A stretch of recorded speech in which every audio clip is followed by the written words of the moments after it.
If you go to the central part of Kenya, you will no doubt love the environment.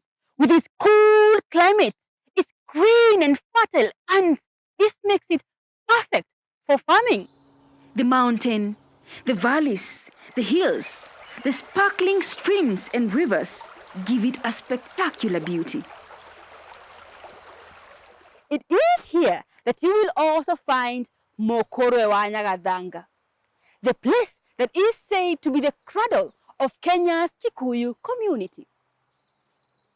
The Kikuyu community has 9 clans, and it is the only community in Kenya that has exclusively female clan names. How did this come to be? Well, listen, and I will tell you a story. So they say that in the beginning of time, the mountain stood tall and proud among the plains. On the mountain lived the first mother.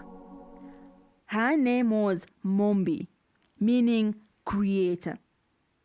She was with her companion, Gikoyo, and God, Gai, Mogai, the divider of the universe, took them to the very top of the mountain and showed them the land below. It was beautiful to look at. There were many rivers with cool, clear waters, forests rich with fruit, medicinal plants, and animals of all types. They also saw a big herd of livestock. And all this, Guy told Mumbi and Gikoyo was there. Gikoyo and Mumbi were so happy. They were so grateful, and they gave their thanks to Ngai. And they walked down the mountain and selected a place where they would build a home. It is called Mokoro wa Nyagadanga. They cultivated land and planted crops that thrived in the rich soil. They grazed their livestock, which gave them milk, meat, and eggs for their stomachs, and whose skin gave them clothes to wear. And when they got tired, they rested under the shade of the trees, admiring and appreciating the wealth that Ngai had shared with them. And indeed, they felt that they were favored. With time, Mumbi and Gikoyo were blessed with not 1, not 2, not 3, but 9 beautiful daughters.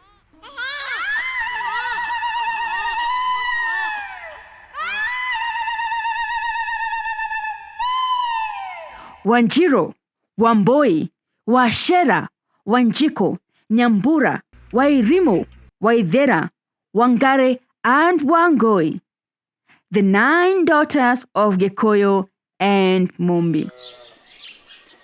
The girls grew up to become not just beautiful of face and manners, but each had their own distinct characters. Wanjiro was the epitome of hospitality in that home. She was also very generous, Mutana, always willing to share what she had, even if she would be left without. Washera was a girl with a vision, and she did not keep the company of those whose ways were crooked. She was also very beautiful. Wairimo was an artist, a potter, whose pots and other things made of clay set such a standard that no one could ever match it. Wamboi was brave, so brave that in later years she would lead other warriors into war.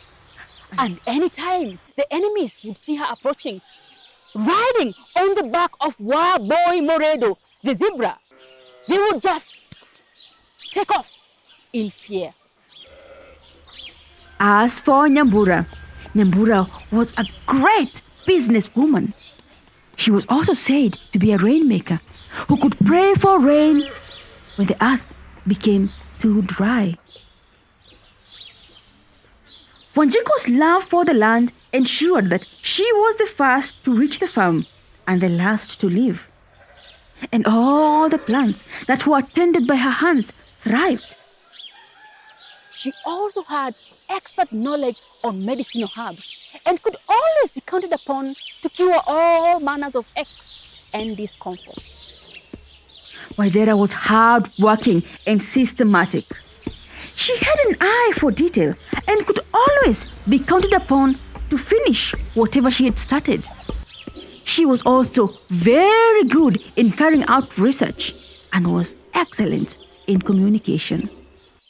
And as for Wangari, she is said to have been born with music on her lips. Her charm and prowess in matters music could only be compared to the iconic Joseph Kamaro, D.K. Kamau, John De Matthew and Queen Jane, not individually, but all grouped together. Wangari was courageous, just like Ngare, the leopard, after who she is named. It is said that one evening, as they were sitting around the fireplace, a leopard tried to steal a goat and ran away with it. And while everyone else was shaking in fear, Wangari did not. She stood up, took a burning ember from the fire, and using it, chased the leopard, saving her father's animals. In the evening, the whole family, Gikuyu, Mumbi, and their children would sit down together around the fireplace, share a meal, share laughter, and swap tales about their day. Indeed, Mumbi and Gikuyu felt that their happiness was full. But as the days went by, the mother realized that something about the girls was different. Yes, they did carry out their tasks as usual, but the smile on their lips no longer reached their eyes. Their laughter was hollow, and the spring in their steps as they were doing their work had vanished. Indeed, something was different, and Mumbi realized that.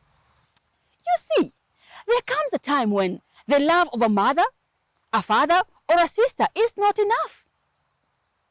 Yes, the girls had grown and they were ready for marriage. But where could they get husbands? And that night, in the privacy of their bed, Mumbi talked to her husband. Mwendwa wakwa, ciana citũ-rĩ, citirĩ na thayũ tondũ nĩ irenda kũgĩa na mĩciĩ yao. Nĩ waria ma, ona niĩ nĩ nyonete ũguo. Matirĩ na thayũ ta hau gabere. Tũgwĩka atĩa? Tũkũmarutĩra kũ anake make mĩciĩ ĩno? Ngai witũ-rĩ, nĩ wa kĩhooto. Tũthiĩ kwa Mwene Nyaga tũgethe kĩhooto na nĩ agũtũcokeria. and the two of them knew that the answer could only be found with Guy.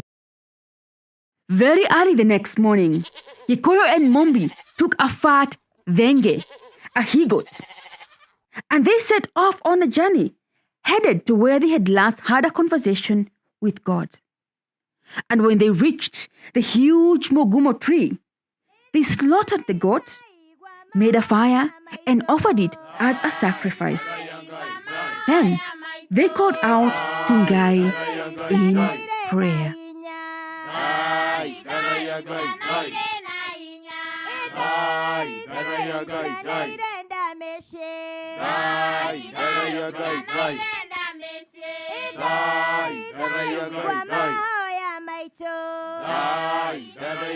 Ngai looked upon the two with appreciation.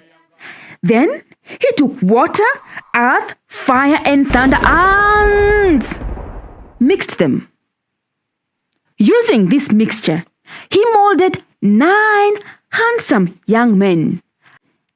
He breathed life into them.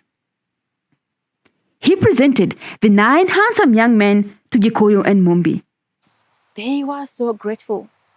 And they took the 9 young men and walked down the mountain with them. They brought the 9 young men to their daughters.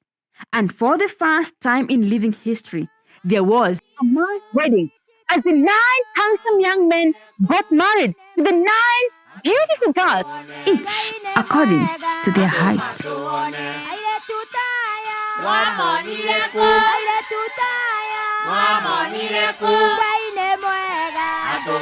Each young woman and her husband had children, many children. And as the families increased in number, each family became a clan, and each clan took the name of the daughter. Wanjiru became the mother of the Anjiru clan. Waboi became the mother of the Aboi clan. Washera became the mother of the Ashera clan. She was also called Njeri. Wanjiko became the mother of the Agashiko clan. Nyambura became the mother of the Aambura clan. They are also called Edaga or Akioro. Wairimu became the mother of the Airimu clan. They are also called Agadigia. Waidera became the mother of the Aiderando. They are sometimes called Ageshi. And Wangoi became the mother of the Angoi clan, who are also called Aidiegeni. Wangari became the mother of the Aangari, and sometimes they are called Aidekahuno. Well, some people say that there were not 9, but 10 girls.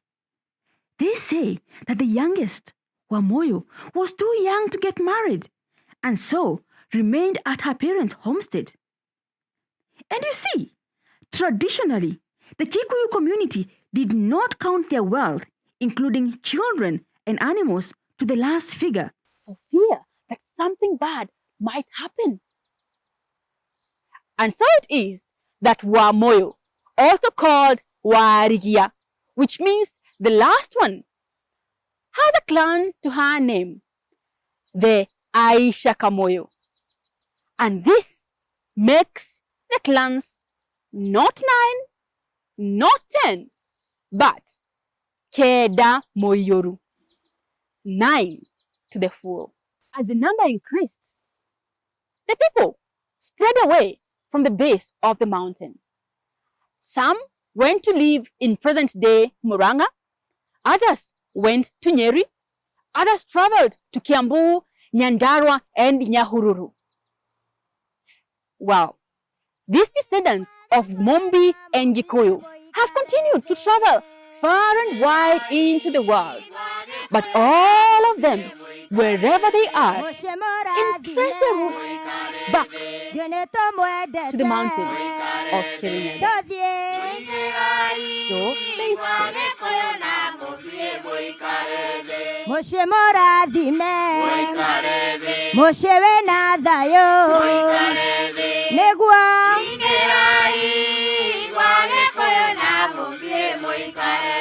mokoria na munywe, na ginya mohone, negua, wagekoyo na mobie moikarede.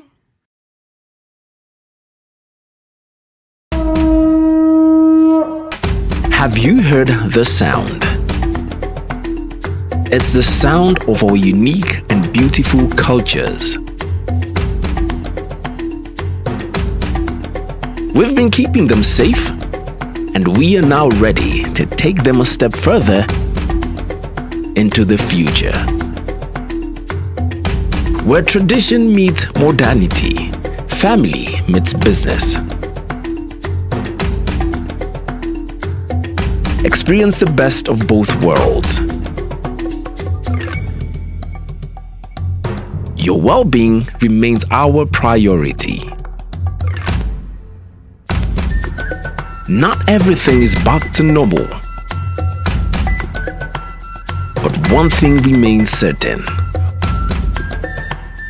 Bomas is ready for you.